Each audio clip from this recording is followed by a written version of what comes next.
Good morning, everyone, and happy Friday. We're glad to have you here today. We've got an unusual program. I think you're going to enjoy it. I want to express my special appreciation to Victoria Woods with Chapelwood Financial Services. She is our sponsor today. And our guests include Annette White-Koslowski, Sonia Sridhar, and Krista Short.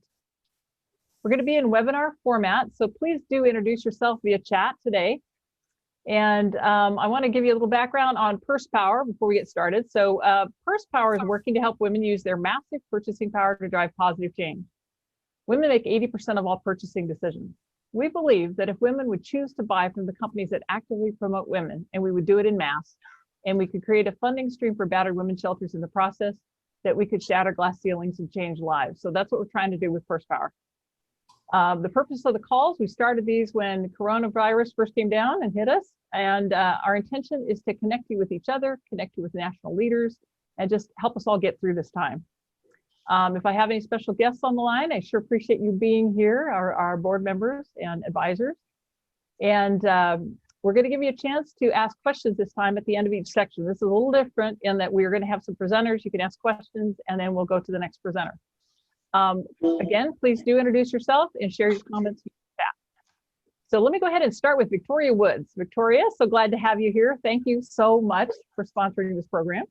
Well, you're welcome, Donna. I appreciate you inviting me. I'm one of the original, let's share the journey. When you brought this up, I thought it was a great idea, and you have brought on so many wonderful women that have educated us, inspired us, informed us, motivated us. So I'm very honored to be able to, first of all, be here. And second of all, most importantly, to introduce Annette, because Annette Koslowski, she is a partner at Future Point of View. That is a boutique technology advisory firm.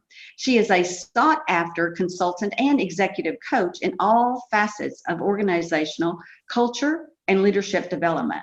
She is the owner of Women's Executive Board, a leading peer advisory groups for executive women, and chair for the Oklahoma chapter of Women Presidents Organization. Her forums include female executive members representing companies with over 40,000 employees and 23 billion in total annual revenues. She was recognized by the Journal Record as a Woman of the Year nominee and has been featured in Entrepreneurial Magazine and has been a contributor on the topic of artificial intelligence in the workplace for Forbes magazine. Annette also serves as the 2020 Women on Boards Oklahoma chair. So let me introduce my longtime friend, back when she was still Annette White, Miss Annette. I keep adding. I just add to my name. Well, thank you. And I was telling Victoria, the challenge is you're the financial diva, so I've got to have I have to have a name behind my name that kind of competes with that. So okay. I love that. Well, thank you for having me. I appreciate it. Okay, Annette, why don't you go ahead and speak? And I was intending to let me say a few positive comments about Victoria, and then we'll have you talk. So Victoria is the financial diva. She is an internationally celebrated investment advisor to millionaires and aspiring millionaires. She hosts the popular radio show, It's All About the Money, Honey. And she's also known as the financial diva, which is what Annette was just saying. She founded Chapelwood University and recently launched a 30-day e-challenge called How to Outsell the Boys.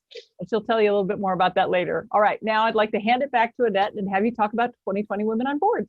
Well, thank you. So really today we're talking about Together We Rise. And I love the topic that you put together, Donna, because it really talks about, women supporting women and helping us all grow and elevate to our version of success. So I love that. The Women on Boards is one way. Victoria is involved in a lot of initiatives that mentor, support, raise money. And so the people you're going to hear from today all kind of really are living this mantra. But the Women on Boards is an organization that started from two women CEOs probably a decade ago that realized there were not people in the boardroom that looked like them. And they started just this grassroots conversation of how can we support other women and bring diversity to the boards. It was really about gender diversity. And if you fast forward to 2019 and 2020, what has happened, the percentage of women in the Russell 3000 has steadily increased over the past 4 years. So it's gone from 16% to 22.6% of women on boards. And now they were about 20% being on the boards, and now it's about gender equality and really having balanced 50% representation on boards.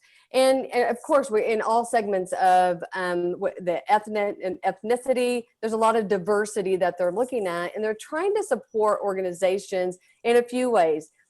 We have a pipeline of women that if you are somebody that is looking for a board member, there is a pipeline. They train, they mentor, they help women get board ready, and then we help connect women. We have across the U.S., there's several international cities that have events annually. So we're right in the throes of having all of the Women on Board events where you can go hear actual people that serve on boards, public boards and private company boards, and they share their experience and how they got that first board seat. And it's all about rising together. So Victoria and I have known each other for a long time. We're getting ready for the Women on Boards Oklahoma event, which is December 3rd. And just a couple of weeks away from 4:30 Central Time. No matter where you are, there is a state organization that you can plug into. If you want to get involved in your state, if there's a city would really like to network or get connected to, you can get connected. If you go to 2020 Women on Board, WOB.com, 2020WOB.com, you can find all the ways to connect. And of course, you can connect with me. If you put your name in the chat, we'll make sure that we follow up with you and get you connected. But it's about supporting women and elevating them and just showing them the path, because those that have gone before, and this is what Victoria, you're so great about, the women that have gone before that turn around and kind of reach that handout, that's what we're talking about today. And there's just a host of experience and people that are putting their money or their time and talent where that mantra is. Yeah, Annette, I'd like to just piggyback on what you just said, because there's so many organizations now that back when we all started, if all these women's organizations would have gotten together, it would have been phenomenal for the rest of us. Just like Enterprising Women. Enterprising Women is a great organization of women. And I always say, I'm on their board, but if you don't want to be a woman that supports women, you don't want to join that particular board, because these are very high-powered professional women. We're talking about Wells Fargo, BOA, it's across the board. And it's it's very diverse. Let's just say that. Yeah. And if we had things like, venture capitalists, the new summit that's coming up in May, I believe it is next year. This is a summit that if we could have gone and pitched our business opportunities, because even when I first started, like NABO, we couldn't even get a loan. And I thought it was me. And that's not the case. Yeah. Yeah. And so you'll see, there's the Enterprising Women's a great organization. Women on Boards, it's really specific about women that want to step into those board seats. There's Women Presidents Organizations. So you sit at the top of your organization, you can plug in. There's Women's Executive Boards, there's peer advisory boards, things that you can connect to, because it's all about getting connected and networking into kind of the seats that you really want to be in. And one thing too, another woman we have on the call, which is Soumya, she is excellent in doing just that, lending a hand. She is with Echo Investment Capital. She has an incredible background, more degrees than I can remember. And if it is a school that you want your degree from, she's been there. So she's not only brilliant in business and what she does professionally, she also takes time and sits on board of advisements as advisors for companies. And she really leans toward the tech. She's going to talk a little bit today with another woman doing great things. But what I love is just, Donna, you bring the connectors, you bring the leadership, and then the brilliant, women together that really are trying to make a difference. And that's what I love. That's what I love about Purse Power, is what you're doing is you're really trying to make a difference. And that's why I love working with women and doing things with women, because what they do matters and they make it count. Mhm. Soumya, so I'm going to hand off to you because I know you. Now they're going to get all sciency on us, so that's not it. I'm not qualified for that, but Soumya is. Thank you. Thanks, Annette. And thanks, Donna. It's such a pleasure seeing all of this come together. I know Donna and I have talked about this forever, like how do we bring all of these different organizations together? And then several people have, asked Annette and me to connect. And finally, I'm thrilled to have that experience of working with us on 2020 Women on Board. So this is exciting. So the COVID has been hard on many of us. The economic downturn, the rising number of COVID cases, the loss of family members have made all of us adopt new routines in this world of chaos. Echo Investment Capital cares about protecting the community. So Echo made its very first investment in Wheeler Labs that have come up with these FDA-approved, PCR-based, at-home COVID kits. So I today am honored to introduce Krista Short. She's the VP of Process Science at Wheeler Labs. She has 20 years in the biotech career. She had previously served as a senior scientist with Cytovance Biologics. She's born and raised in Oklahoma. She's an avid biker. She's a mom of 2 kids, constantly thinking of ways to keep her family and her community safe. So the way I look at it is that during this pandemic times, we all have learned different perspectives, seen different family dynamics, listened to many voices that wanted to be heard.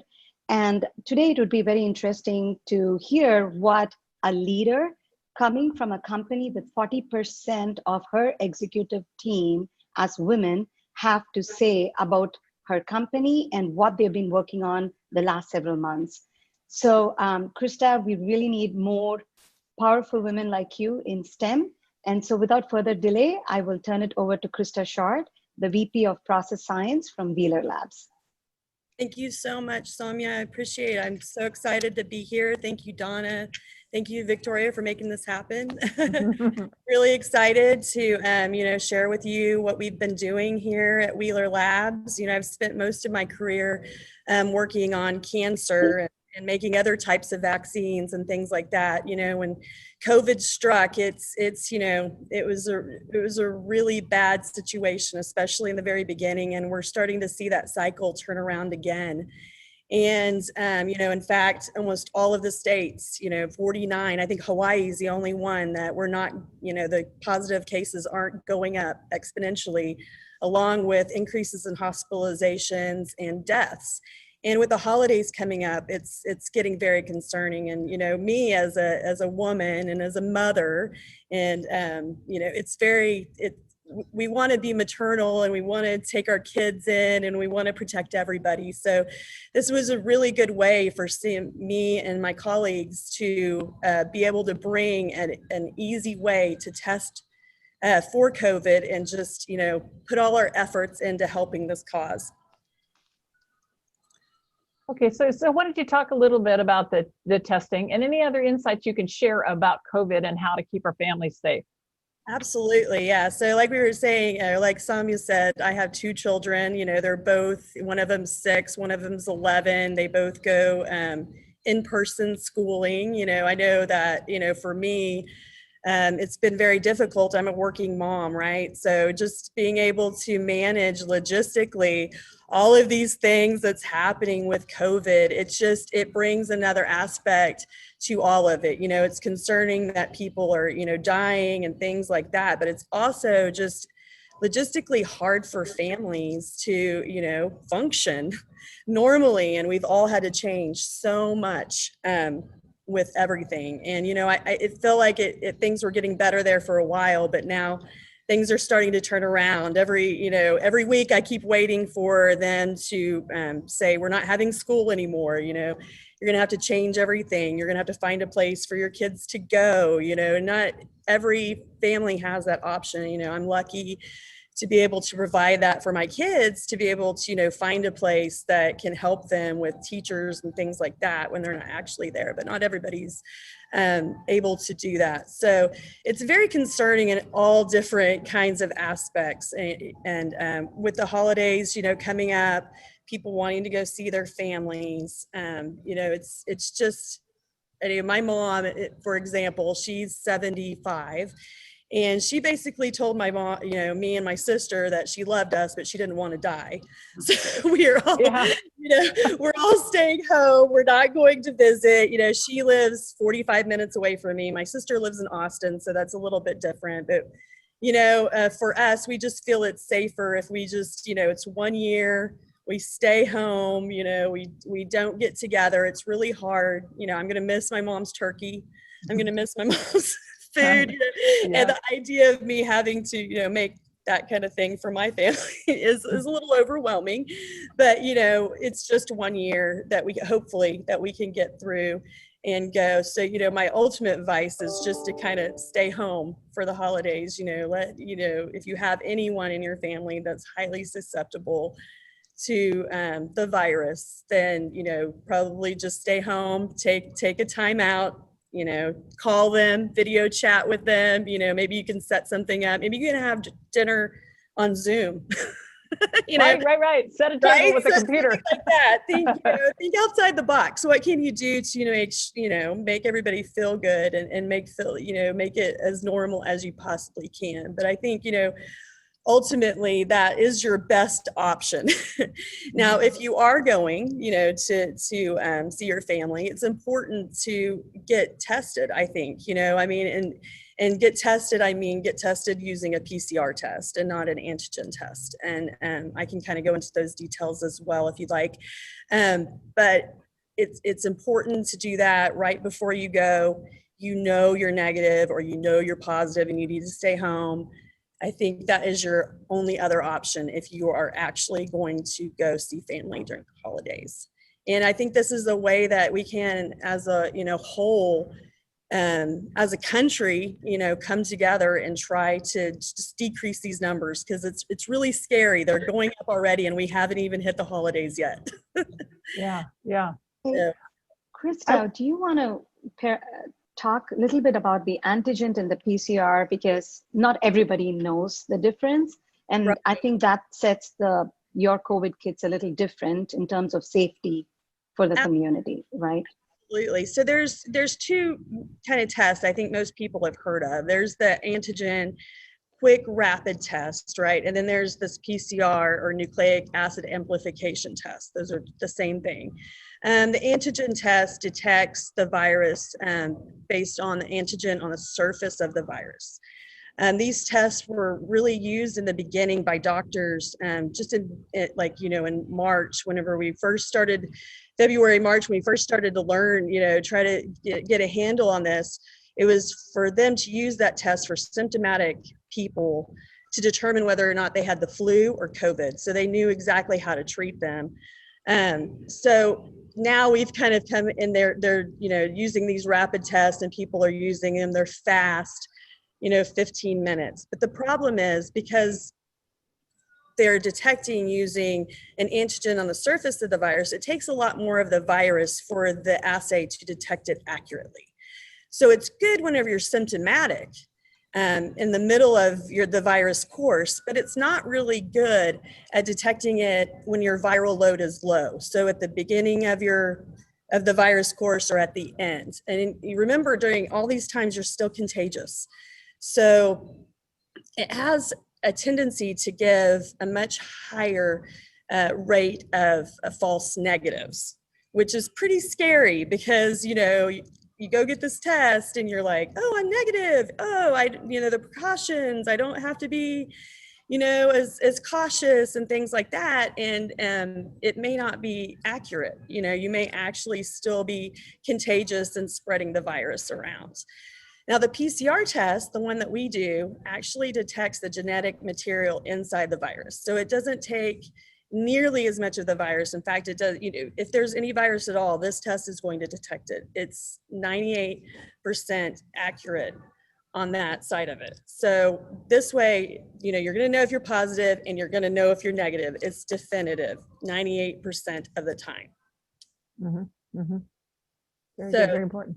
yeah, it's important. And, you know, most of the places that require you to have a test when you're traveling, if you go to an island like Hawaii, or, you know, I'm sure most of any of the other islands, you're going to have the PCR test. You know, if you travel on an airplane, if you have to show proof to a school, anywhere that you have to have this test, they're going to require that PCR test. They're probably not going to accept the antigen test.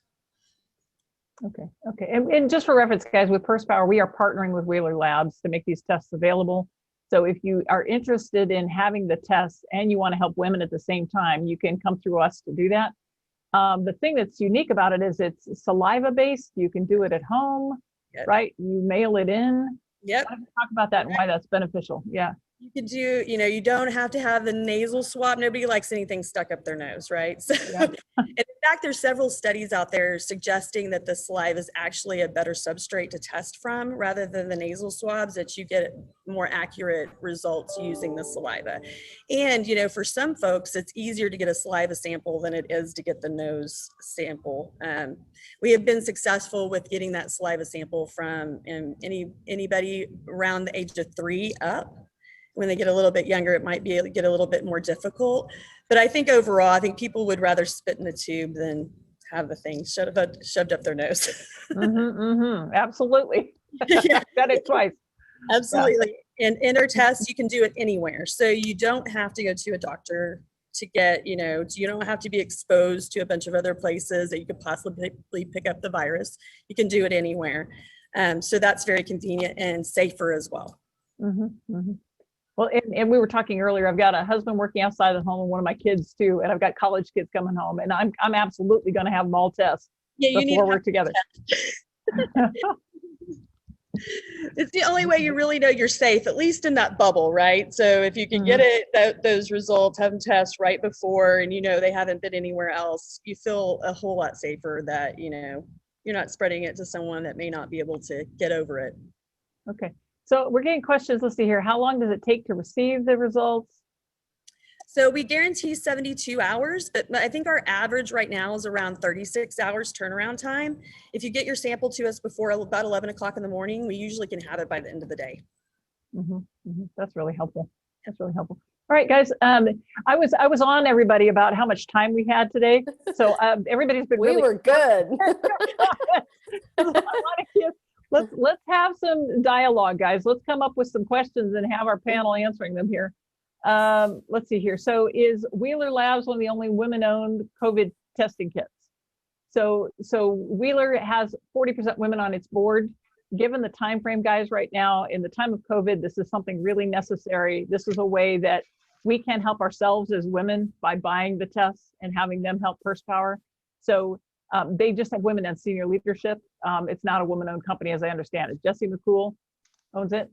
Yes. And Jesse McCool is the CEO, and he's a great believer of women in leadership positions. So I was telling Donna that we are talking about board seats, and to get those board seats filled, we need more women in leadership roles, more women as part of executive teams in corporations.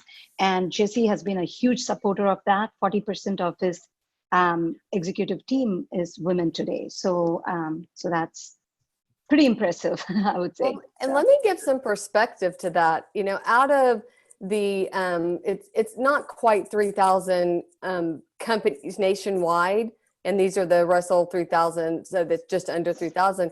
Only 163 of them have a gender balanced board. 163 of 3,000. So, you know, we can talk about, I mean, the gap is large, and what they do say is you have to have the women in the executive positions that are gaining some of that expertise and some of those skill sets that can move into the board seats. The other exciting thing is, because of technology and science and kind of where we are, there are other in cybersecurity, HR is changing. You know, there are other skills besides financial. You know, like you always say, if you're a CFO, if you have that background, if you've been a CEO, those are great board ready skills. But now they're really looking at marketing, because the digital marketing and the digital transformation. They're looking at HR. How do you engage and really recruit kind of this next gen workforce? So companies are starting to kind of broaden the types of skills they're looking for on the boards. And so really all women in seats where you are, you really have to pay attention to technology and how it's disrupting your industry and industries around you, because that's really those skills. You know, I do stuff in AI and I talk about there's going to be a time where, you know, you have your resume, but you're going to say, as a marketing executive or as a CFO, I use 5 or 6 AIs to do my job, and here's what I do. So my package of technology that I harness in order to bring value to an organization is going to matter. And it's just like before, we used to ask people, you know, do you have Microsoft Office skills? Well, we probably don't ask that now, because it is just assumed you better be able to have Office skills to come in and work at any organization. It's going to be like that. And those are the skills that you can bring right now that companies are looking for in executive positions and board positions. And I love that Willer Labs, you're living it. You know, you're a company that is showing us that matters. And I love that. I do too, Annette. And it's so important to know now that it used to be that you had to be a CEO to be even considered to be on a board. But what I loved about the 2020 Women on Boards, they gave you the statistics about just bringing one female on a board, how it really affects your bottom line. And that's what the research that they did was fascinating to me. And if you took a company like, and I remember the example, and when I'm guest speaking, I use the example of Fitbit, because most women buy Fitbit, but they had no women on their board. And they started giving the organization, 2020 Women on Board, started really giving out, I mean, pushing all this information, the studies they've done. And I was so proud. A year and a half ago, I was speaking in Chicago to a women's group, and I got to use Fitbit as an example. And now and I don't know what they have now, but at the time I could show they now have three women on boards, because they proved to the board members how important it is to have the diversity. And I love how we've gone from what we started with in 2020 to get 20% women on boards and met that goal by 2017. And now we've got a new challenge, which I think is extremely exciting. Yeah. And Donna, what I love about what you're doing with Purse Power is you are doing the work to identify the companies that are living that out and believe in women in leadership. And so it's a great place. We should all make it a point to go. We don't even have to do the research. Donna's done it for us. Go, what companies support women and buy from those companies? She makes it so easy to do that. And the more that we put our money where our values are, which we all know this, that's what's going to change things and really help. And so, I mean, I look at, you know, the women here, and it's like, you all have done that. You've made it a lifelong journey of yourself to support women, to be, you know, those pioneers that are trailblazing. And I appreciate that, because I'm coming behind it. You know, I've known Victoria a long time, and have just watched her in how she's grown as a leader, and she travels the world and speaks. And when you see that, it's for somebody like me can go, I can do that too. You know, there's somebody, and I can reach out and say, hey, what were your first steps? How did you do that? How did you get on a board? How did you get in that executive position? And that's what it's about. And you really put together, Donna, you know, people that have those funnels that they just have to tap into. Absolutely. Well, and the other thing, Donna, you should know is that Monica Smiley, after being interviewed, you probably don't know how she promotes you all the time. Oh, bless her heart. She does. Well, no, it's true. I love it when she brings you up in a board meeting, they have these little mini workshops for women called Blitzer or something like that. And she will bring up, you know, use you as an example of, look at Purse Power. We have the power. I was interviewed by Donna Miller, you know, and she talks about it. And I really appreciate that. And when I get an opportunity, of course, I'll put your link in the chat so that while she's talking, because we always need those resources. That's what I've loved about Zoom over these years, is that when you have somebody on that's a great guest speaker, and they've all been phenomenal, that there's links and websites and information that you can go to yourself. Like I talked about, the summit coming up. This, to have $10 million being just for women in this female summit in May, I am so excited to see in one day how many women will actually pitch their business and actually get funding to really, grow their businesses. And it's because it's $10 million. They're doing it all in one day. And they're only having, I think it's 100 women or 50, I think it's 50 women. $10 million though is available. Wow. That they want to give away. Wow. I'm just so impressed with Rose Fatale for doing this. She's very passionate Me. about it. Yeah. So if anybody has any money they want to support more women's, but Chris, if you need some cash, honey, I'll give you the link. We've got the link in the chat. We need it. I do a lot of mentoring and coaching, and the thing I tell women all the time is you have to get in the right river. Like, you have to get in where the water is flowing around you, of the resources, the connection, the people that will help you rise as they have risen. And so that's, what you're talking about. And Victoria, you probably are the poster child for this, because you do that. I mean, you kind of find those organizations you raise up, and then you start pulling people in with you. And I love that. So, and Somia's the same way. She's the same way. I second a lot of things that you all said. Just women, like tech, as Annette said, tech is an enabler for any business, and that's important.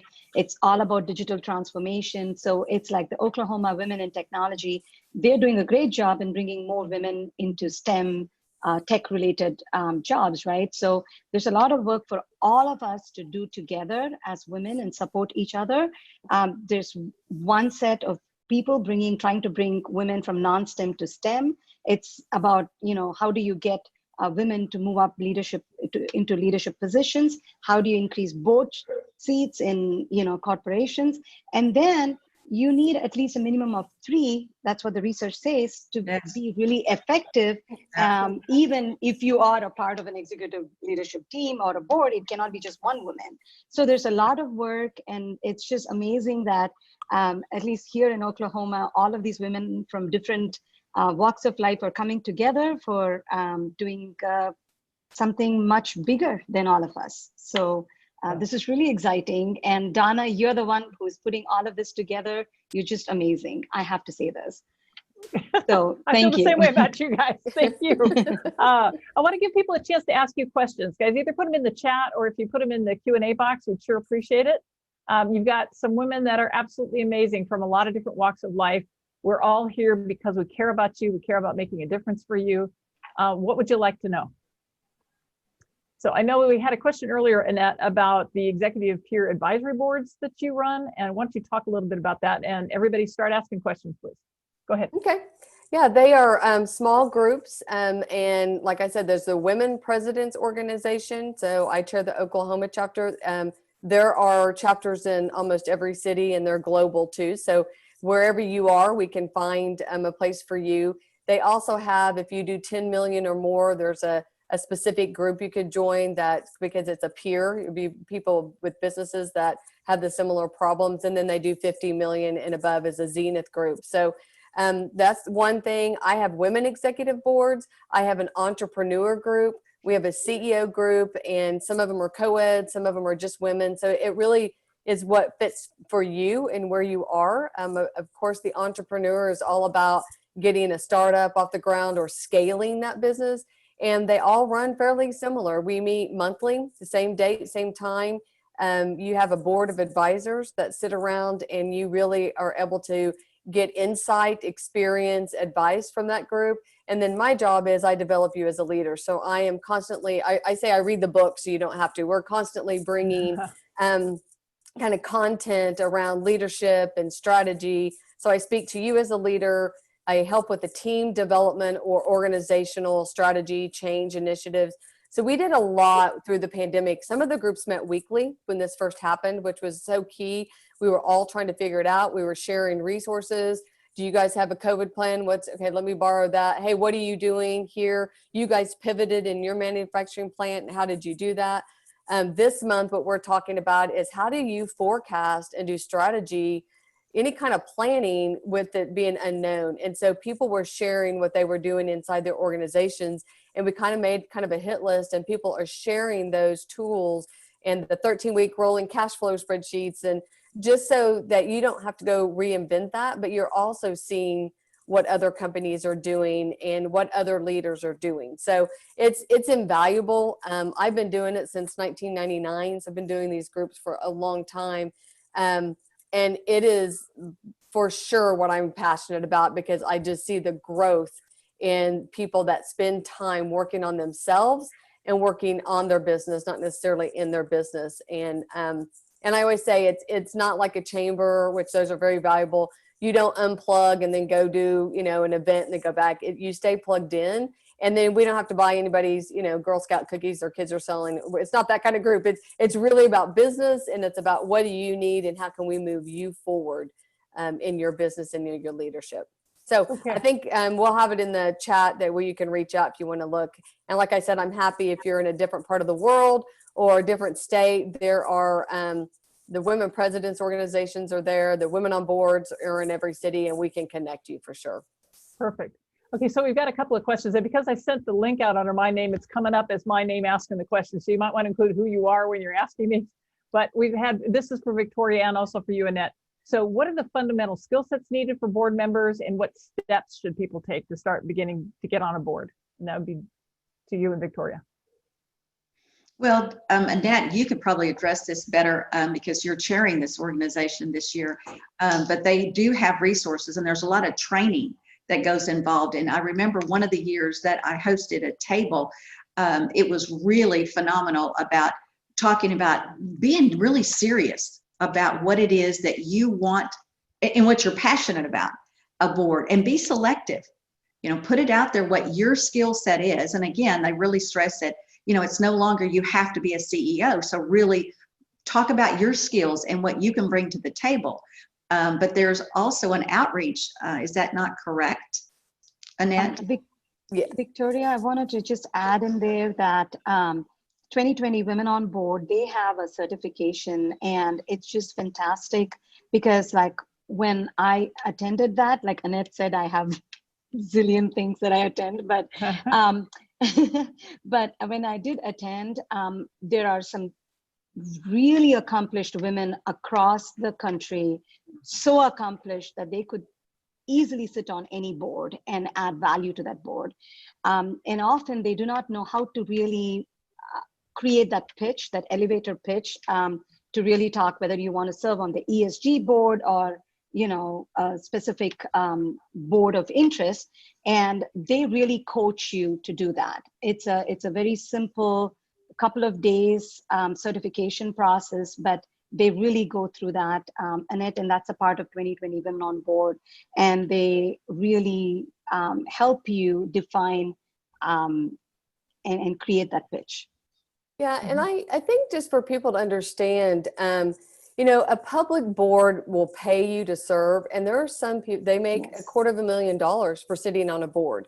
So there's a lot of responsibility. They may only have 4 meetings a year, but the work they do to help that organization, especially in times like these, can be a big responsibility. But that person started on a nonprofit board somewhere or an advisory board from someplace, and they were just giving where they had a skill set and they developed it. So any board, whether it's a nonprofit all the way up, they have committees. So it could be a comp committee. Some of you said ES&G, that's environmental and safety. There's audit, there's technology, there's HR, there's board development, because they are looking to, just like you do in an organization where you're looking for people with a different types of skill sets to run a business, they put those same type of skill sets on a board that helps them. They may get somebody that's a futurist that can help them in technology so that they know where to go and how to apply technology in their industry. But once you serve on some nonprofit boards, start really looking at bigger nonprofit boards with bigger budgets. We have one at our event in Oklahoma who's going to share her story. And what I love about it is she was on a nonprofit board. that happened to connect with the CEO of a company who was also on that board, who knew somebody from a private company. And so over time, he was impressed with her in the boardroom, who got the introduction, and now she sits on a public board. So, it's networking just like you do in business. You can move from a nonprofit board to a private board. So there are private bank boards, which are great to try to get in to serve on. There are companies that are privately held, great board experience. Even some of those private companies pay you to sit on their boards, and then they'll pay you a annual fee for the board meetings you attend. And then if you are on a committee of theirs, they'll pay you an additional fee. So, you are getting paid. So it is a job, and it is a responsibility that you have, and you do homework, and you have to prep for the meeting, and there's lots of information. So I say that there's a lot of skill sets that are applicable for boards. But to start off with, learn how to read a P&L, kind of get your hands around financials. We got Victoria, that's her language, her native language. But there's a lot of people that I think get scared because they don't understand the financial part. You can learn that part. So, and then you can learn where you can plug in on boards. And then some of you mentioned the Get on Boards. The program's called Get on Boards with Women on Board. So go to 2020womenonboards.com and you can sign up for that program, and they bring in women that are getting paid to sit on public boards. And it's not they challenge you, and you do your pitch, and you have to work on your board profile, and then you come and in front of your group, you're pitching why you're board ready, and which is the best way to get prepared. And they teach you how to network through your network, and how and why the whole network of, and kind of the pipeline of women on boards is so vital, is because that can be the place where you can start getting connected. So I know that's a lot of information, but that's really how to get on a board and how to look at it. Yeah. Well, because Annette, it used to be, they just filled a board position to have a female. It was just, okay, that was your qualification. I'm female. Check the box. That was it. But now it is that you need to sell your particular skill, because boards are learning how important it is to have, we can't all be thinking alike. And that's the way it's been for years and years and years. And now it's like, okay, we need to bring in a different perspective. So they thought diversity was bringing in a female. Okay, well, that was step one, baby steps. Baby steps. Yeah. But it is now, exactly. They are identifying that, we've got somebody, as you said, in technology, because we need that person. I loved it when you brought up the marketing, because that's where I get brought in, believe it or not, being financial. And I am on a wealth management board, a national board of, $4.2 billion company. But it was about my industry, but it was about that we do marketing differently than the general financial industry, the insurance industry, and the wealth management industry. So that's where they saw that, like you said, I didn't have to really go out and pitch it. They were seeing it, and then they asked me. That doesn't usually happen. You really do have to go out, get your bio done. Yeah. Be sure, though, what I really talk about, being sure that you can contribute. I got, I'm not going to name the person, but they're very high up in government, called me and asked me about an insurance company. And I told them why. They thought, well, why would they even want me, a female? And I said, it's not because you're female. It's because of your experience in disasters. And you could really bring a lot to that company, not because you're female, but that too, that's a plus, but it's because of your experience in that industry. So if I were you, I would really be passionate about that, because she can contribute. Yeah. Mm-hmm. I tell people that too. Do not get hung up on they only want me because I'm female. Yeah. Okay, great. Be the first one, go step in there, because what they're going to see is it's, and there's other things that you're bringing to the organization. But I mean, I've had women that say, I'm not going to do that just to check a box. And it's like, if that's how we get in the door, get in the door. How many people have taken jobs that are not the job they want? They have a job that they're going to climb to get. It's the same thing. And so you just have to be willing to, get in and network, because it's like hiring. They always say you hire people like yourself. Well, the boardroom's the same thing, and it's a bunch of older, white, gray-haired men. You Right. know, and that's what they bring in. So now this whole diversity, and it's there. One of the cities and Women on Boards, and there's like 32 cities doing these events, and you can sign up for any city and get the recording if it's already passed. But Detroit, what I loved was it was their focus in Detroit, because they have done a good job on getting women on boards. They are trying to get Black women on boards, and I love because they showed. There are 5 women, I believe, that was on a panel, and they were powerful women and powerful CEOs and executives. They happened to be women and Black. And it was like, you know, to see that, but, you know, like, it's hard to connect. Where do you find people to get the diversity? And so you have to put yourself in that river. You got to put yourself in the right place where the flow is going and you're connected. Perfect. Perfect. Okay, Victoria, we got somebody asking you a question here. Could you talk about the progress or lack thereof of supporting women entrepreneurs, kind of in general? I didn't understand that question. Okay, it's asking you to talk a bit more about your insights on the progress or lack thereof of supporting women entrepreneurs, when you feel like female entrepreneurs are supported. And I know Soumya can add to this as well. Yeah. Well, it just goes back to the progression. It's about where we started. We didn't have the resources that we have now. It's amazing, the resources that we have. So I tell women, take advantage of it. You know, connect, as Annette has brought up several times. It's critical. I love her use of get in the river. I talk about the 5 people you surround yourself with. You are the average. So if these are people you aspire to be like, you can call it a minefield. It's a minefield out there, and it's a challenge. And there's a lot of noise and a lot of traffic. There's so many great organizations, and I've been part of a lot of them, and they've all brought so much value. NAWBO, if you haven't been part of the National Association of Women Business Owners, they are the ones that helped create the fact that we don't have to have a man's signature. We were on a conference maybe a month ago when we were talking about what year that happened. When I wanted to get a loan in the early 1980s, you had to have a man's signature. And a woman told a story that she got a divorce, she owned the company, her son was 17 working for her, and guess who had to sign for her to get a loan? Oh my gosh. Son. I mean, this is how far we've come, is what I'm saying. But you said 1980. I mean, like, it's not even that long ago. That's what I'm telling you. I thought it was me, Annette, and I thought, well, I'm just not worthy and all. No, it had nothing to do with it. It was the I have fact jeans that old, by the way. that I'm going to wear them again, by goodness. oh yeah. I'm still working on that as well. That's a dream. Yeah. But you have to identify the groups, I believe, that really can help you.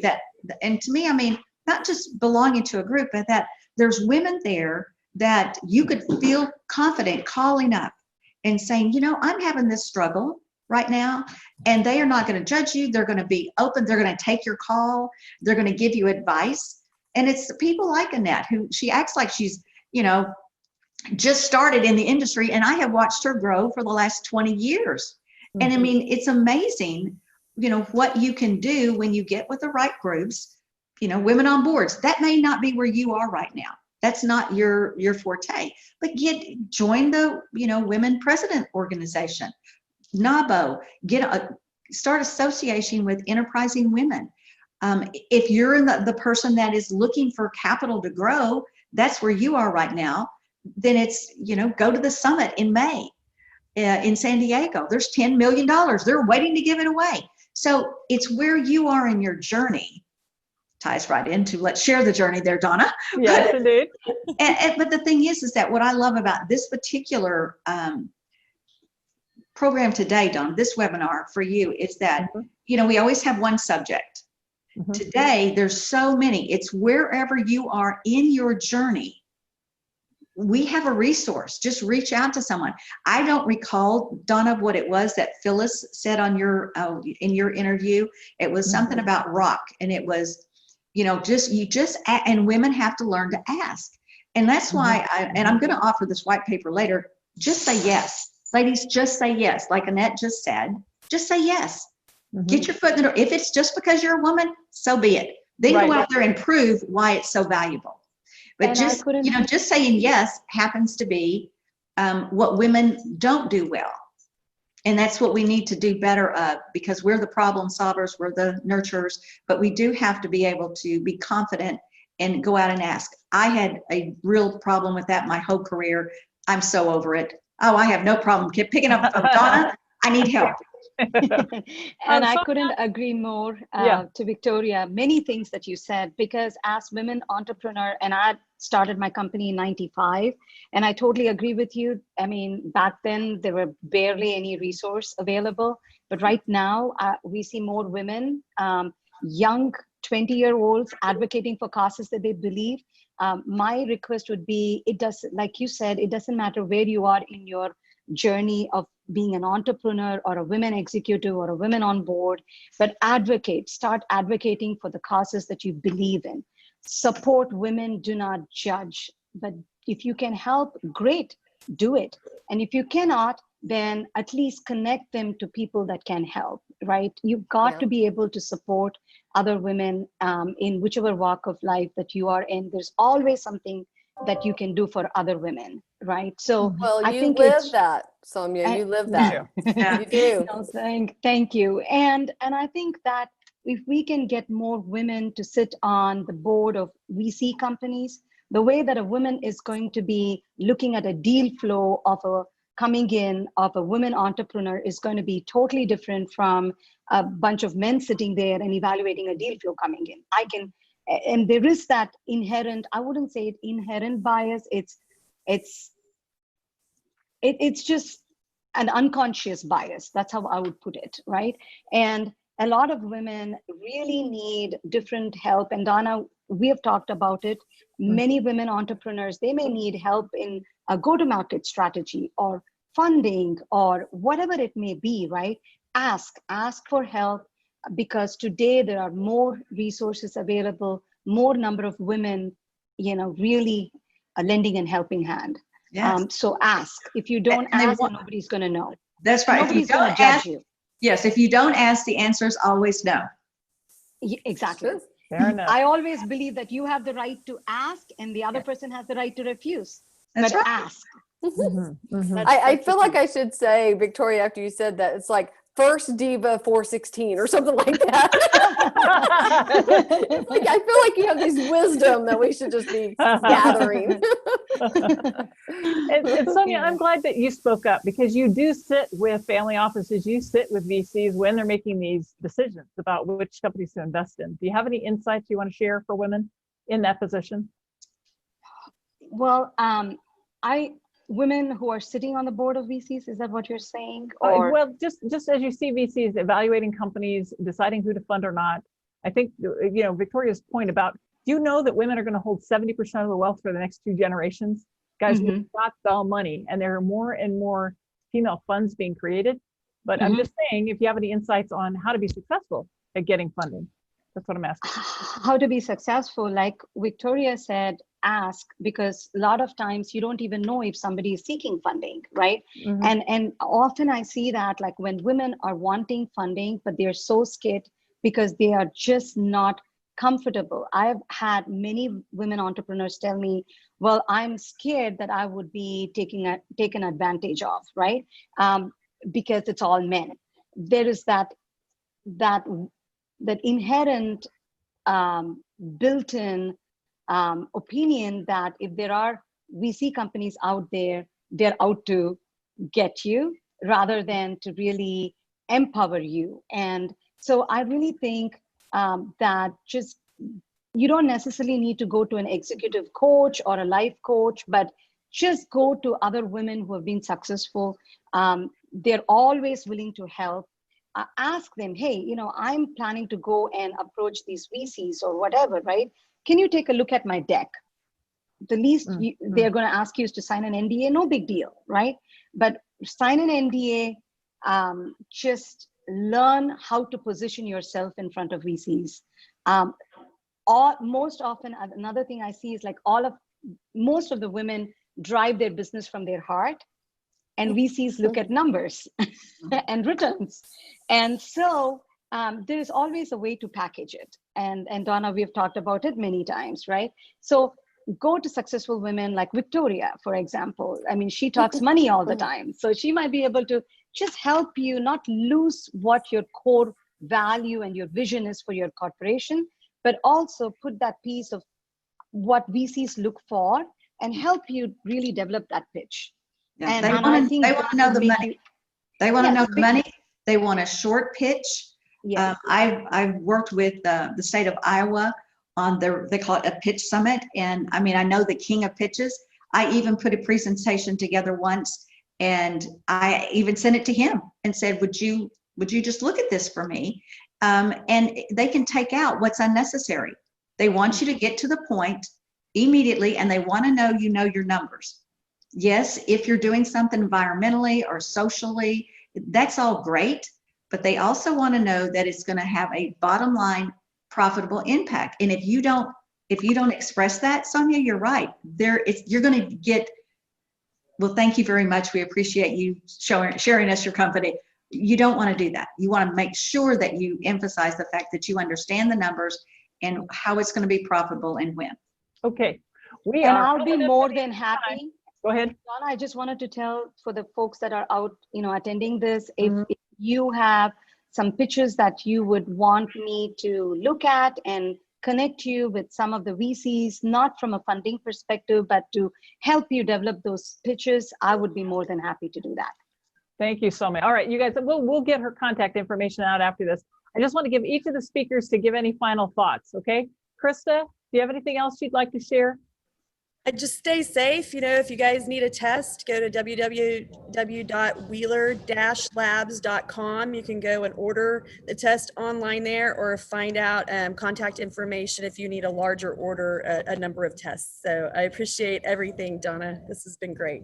Oh, thank you so much. And guys, please put Purse Power in the name of whatever you're asking of Wheeler so that they know that you came through this broadcast. We sure appreciate it. And I can certainly help you and get you in contact with them. Okay, Victoria, any final thoughts from you? Just don't take advice from broke people, physically, financially, or spiritually. Good point. See? Good point. First Diva 717. There we go. There we go. The Bible. All right, Annette? I think I would say if you found this webinar, you're listening to it, there's a reason. So make an action, do something, connect with some group. If I had $1 for every time I heard some advice that I really got motivated by, and then I didn't do anything about it, I would probably be a rich person. So do something, take action, connect with Donna at Purse Power, connect with one of these people, get involved, reach out to local, but do take a step forward with a resource or something that was mentioned today, because that's all it's about, is taking that next step. Absolutely. That's great. Okay, how about you, Sonia? Same thing as Annette said, do something, advocate for what you believe in. Nobody's there to judge you, but all of us are here to help. So just ask and stay in touch with Purse Power. And whenever there's a buying decision that needs to be made, just think of Purse Power and all the amazing things that Donna is trying to do. We're all trying to do. You too. We're all trying to do. Thank you. Okay. Yes. All right. So thank you again, everyone who's been on the call. I think this has been amazing. I didn't know how this was going to go. It's been terrific. Thank you so much. All right. Thanks. So if you guys have an interest in the test, bringing the test into your organization, please call me or contact me at dmiller@pursepower.com, and I'll help you. Let's see here. And Victoria, thank you so much for sponsoring, and you had some tremendous insights to share. I respect you a great deal. You're kind of an up from the bootstraps kind of gal, and you're a self-made woman, and I admire that so much. Did you want to say anything? I think you had some things you wanted to share with the group. Well, I just wanted to, I know you've got a slide there, Donna, about what we want to offer all the women, because what I started during COVID myself is, how to outsell the boys, a 30-day challenge. And this 30-day challenge is for anybody that wants to learn how to say yes. So we're offering you a free white paper. So all you have to do is go to financialdiva.com and you click on Outsell the Boys, and you'll have this white paper that shares with you this is one of the lessons that I teach in the e-challenge. It's only 30 days, but it's been amazing what these women have gotten out of it. But Just Say Yes is really about, how to ask like a lady, but mean it like a man. So I encourage everyone to take advantage of that, the great white paper. That's one of the lessons in this 30-day lessons. It's simply an email every morning. And I encourage you and give you challenges and exercises to do to help you become the best you can possibly be. Outstanding. Okay, thank you again so much. Sure appreciate it. Next week, we're going to just have a pure networking session. So guys, what we've decided to do is every fourth Friday or the last Friday of the month, we're going to have it be a pure networking session. That's what's going on next week. I hope you join us. Please sign up for directory listing. If your company has either a female CEO or president, or is half owned by women, or has at least 20% women on the board. And just FYI, 20 women on boards is where we get that data. So please be sure and buy from those companies that are actively supporting women. Download the Google Chrome extension on your Google Chrome browser. And if you do that, as you shop, you'll see the companies. Our logo will appear next to the companies that are women-owned, women-led, to help you identify who they are to buy from them this holiday season. Let's see here. Please do use your directory to buy from women-owned and women-led companies. We'd love it if you'd like and share our social media pages, and we'll go ahead and share everybody's, including our sponsors here, Chapelwood Financial. And then please let your friends know about this broadcast every Friday. We're doing our very best to bring the most valuable content we possibly can to you, and I hope you will share it with your friends. All right, any final comments, anyone? Thank you, Donna. All right, thank you. Thank you, for Donna. being here. Have a Thank wonderful you. weekend. Okay, take care. Go be fabulous, ladies. There we go. I love that. Bye. Bye. Bye-bye.